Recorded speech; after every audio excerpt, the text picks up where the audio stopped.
do.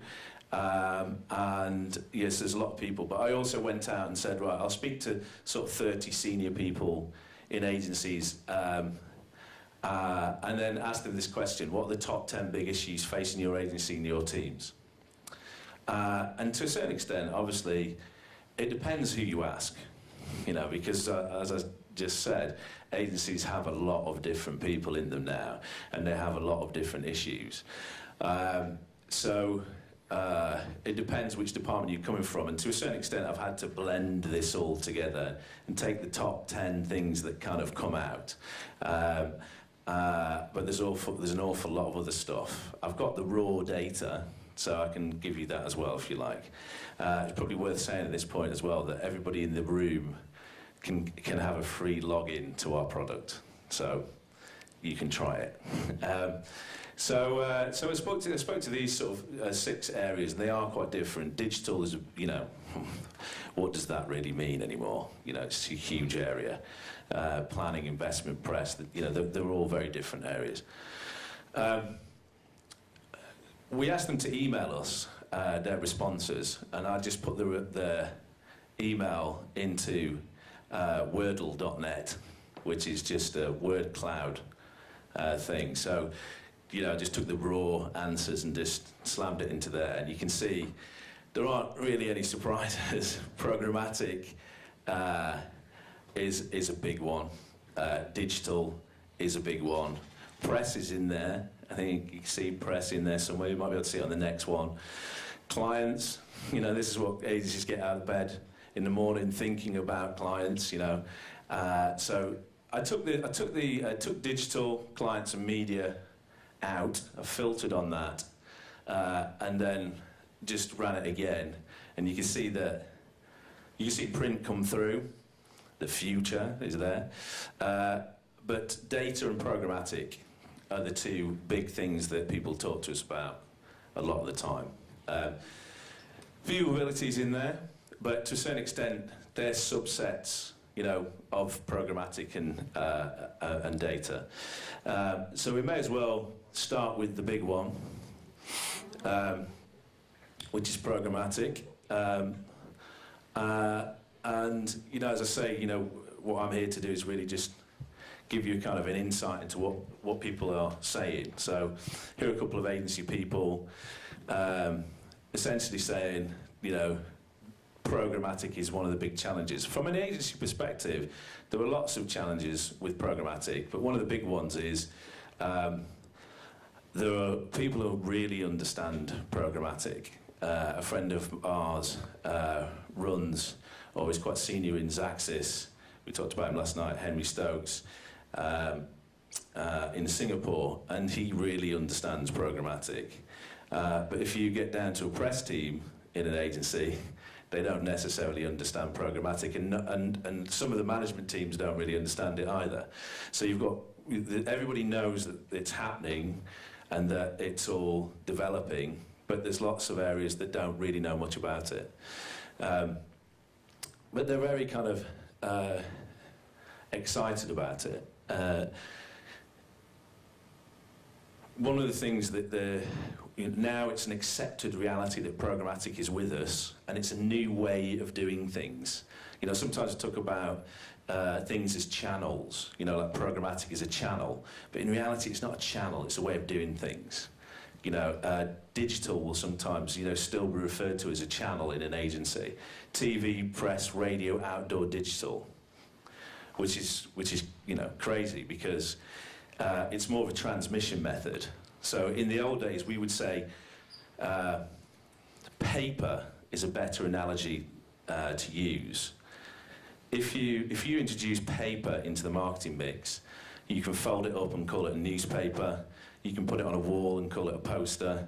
You can put it through someone's door and call it direct mail. When you introduce a new transmission method, you introduce a lot of new channels.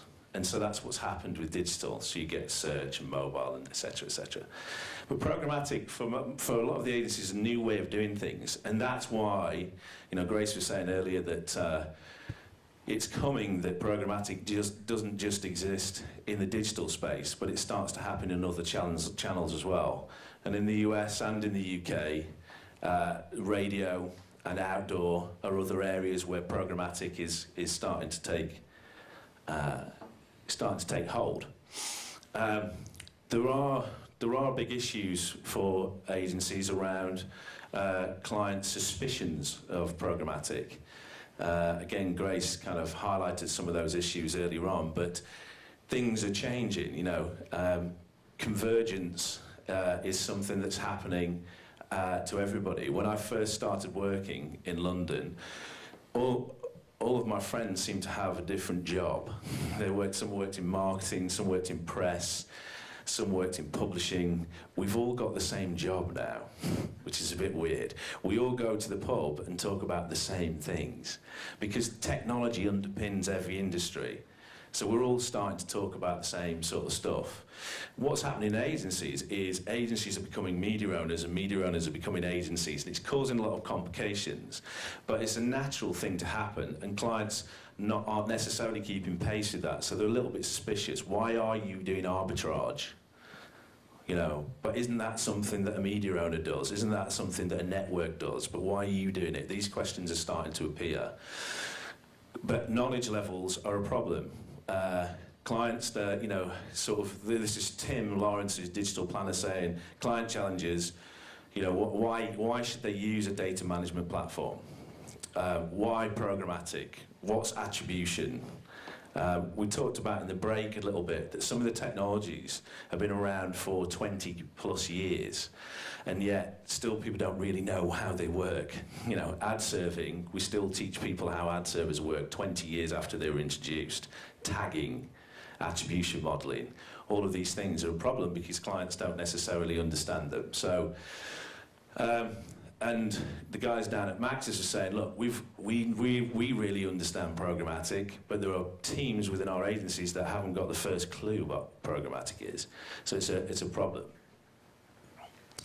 And then obviously, the big one that we've been talking about today is, you know, demonstrating the value of premium inventory. You know, what's happening inside the programmatic space is, you know, problematic, because programmatic was always used, using problematic and programmatic in the same sentence, because it was always used as a way of publishers to deliver the remnant inventory, then all of the issues that we've been talking about, like viewability and ad fraud, really surface when you start to talk about programmatic. And what happens then is you compound clients' nervousness around that whole area. So it's something that worries them. This is my ad fraud chart. He looks quite friendly, doesn't he? It doesn't represent any of the things we've been talking about this morning. You know, these guys are just reiterating what's been said already this morning, basically, which is, you know, for us to, to further programmatic and get the most out of these channels, then obviously what we're going to need to do is clear up some of the concerns around viewability. And, you know, there are a number of people in this room that are going to be starting to have those conversations at a senior level, because it's a real fear. So this is kind of an interesting, agencies are always moving on to the next thing, which is also compounds some of their problems. So Mark saying, if programmatic is the future, what's the future of programmatic? I mean, to me, I'm not sure we should be talking about the future of programmatic quite yet. We should probably talk about what's happening now. But he does talk about things like, you know, the sort of whole world of attribution and data. This is a sort of a drawing of a data management platform. I don't know, maybe to make it a little bit more friendly, because a lot of this stuff isn't very friendly. And there's a lot of people in agencies that, you know, the agency, on the one hand, you've got very creative people in agencies, you've got very strategic people, and now you've got analysts, data, and tech people, and they're not always the happy bedfellows. They're quite different people. But data is, you know, is a big thing. Because for agencies in the future, data is going to be one of those things that separates them and creates the future for the agency. And agencies know that. You know, it's good that Facebook and Google are able to have registered users, so they're able to offer quite clean data. But what happens when you move from Facebook to Google, you know, or then to YouTube? They're quite big issues. Understanding the different clients, different customers and the different motivations. If agencies are able to build rich enough data, then this is why clients will use them in the future. So it's quite a big thing. And there are lots of different challenges for agencies around analytics and data, lots and lots of different touch points, trying to blend data with creativity, how to make the most out of the sort of first-party data, privacy issues. You know, data is something that people are really focusing on. But there are some big issues in it. This is the last click model, but we're using a game of football to demonstrate how it works. So I don't know if people know much about attribution, but essentially what it says in most ad servers, the default position is lots of people saw your ad, but the last person to click on it gets all the attribution. That's a default setting and has been for the last 20 years. And because nobody knows how to use the ad server, no one's changed it. And so you'll find in a lot of agencies that's still the case, because no one's actually changed the setting on the ad server 20 years later. But obviously, what's a more appropriate way to deal with attribution would be to say, well, who kicked the ball down here? Who passed it to who? Which of the other players are really good players that contribute to the team? And then how do they get remunerated as part of the overall picture? And now agencies, because there's so much stuff going on, are just getting round to attribution. So attribution has been a feature inside an ad server for 20 years, but they're now starting to talk about it. And the reason they're starting to talk about it is clients are starting to talk about it, because clients have just worked out what it is, essentially. So there are going to be lots of different types of attribution models emerging, and they're going to be, you know, either it's an even attribution across the piece, or certain weights of attribution. Different groups will have different models that they build themselves, but it's something that they're all talking about. Another thing that they're all talking about is single sign-on. And not just single sign-on, but the single customer view. So if you're in Facebook, for instance, one of the great things about Facebook, I'll be nice to you, Ming, is you register to be part of Facebook. You register to be part of a lot of different services online. Publishers find it difficult because there's nothing to register for in a lot of instances, because you're just viewing content, but you're using a service in a Facebook sense. So what that means is you're able to track the user across different devices, and if they're signed on, you're able to see that it's the same user. So agencies are very, very much trying to follow the customer across different devices, across different browsers, because there's an awful lot of wastage in hitting the same user multiple times. Frequency is a really big issue in digital channels. So that's what the agencies are starting to think about. They're starting to think about, how do we do that? But not just, it's great you can do that in Facebook and Google, but how do you do that across the piece? So it's something that they're starting to really consider. So here's a couple of guys talking about that. Cross-platform device measurement for campaigns. We need to try and measure the same user across different devices and browsers. Measuring the effect outside of digital, so TV to offline. Starting to think about different users in different places is a big part of what this is all about, and it's, you know, it's going to be really important for agencies. Content is also part of this. What's interesting is, you know, content is emerging because, you know, people are avoiding advertising, and clients can see that if they can develop interesting content, then they can be part of the conversation, but without actually pushing ads at people. And certain brands have done this for a really long time. If you think about Red Bull, the drink. They do Flug Tag air race, breakdancing. They've created content for years. They're very advanced at it. But agencies are also starting to think, what's our role within that? Is it maybe about blending data with content so we deliver content to people at the right times?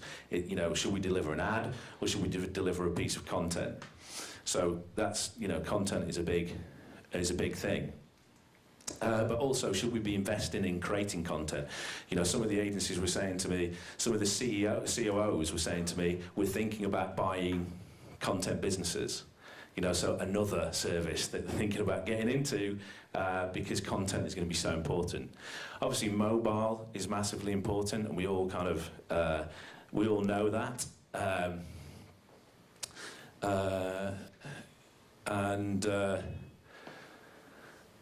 So it's for agencies, they're starting to think, again, we'll have mobile divisions, mobile advertising versus mobile content creation. Mobile advertising has its problems.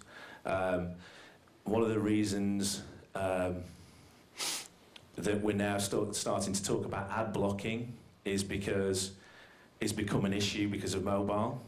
So, ad blocking has existed for a very long time, but now what's happening is companies like Apple are saying, well, we can add the feature into the operating system, we can just turn off ads. Too many ads are being served to a very private medium. You had Martin Sorrell saying, what we need to do is we need to say, right, number of ads, number of people using a channel should correspond with the amount of ad spend that goes into that channel, and it's mobile is massively underutilized as a channel. It's kind of an arbitrary measure. What we're seeing is lots of ads in mobile, and not a huge amount of thought about how do you serve those ads. Then we shouldn't be surprised that the next thing that appears is we want to block ads. So now, there are lots of people kind of running around in panic saying, is this going to be a big thing? I don't know, what should we do? How do we advise our clients? And it's very kind of visceral gut reaction. And so there's a lot of noise around this. I think it will settle down. A lot of agencies are starting to think, well, it will start to form a new relationship between publishers and consumers. If you've got great content, then you're able to make a transaction with the user and say, look, if you're going to get this great content, you're going to need to see some ads. How many ads you see or not see is a conversation that's going on. But at the moment, we have lots of conversations about ad blocking.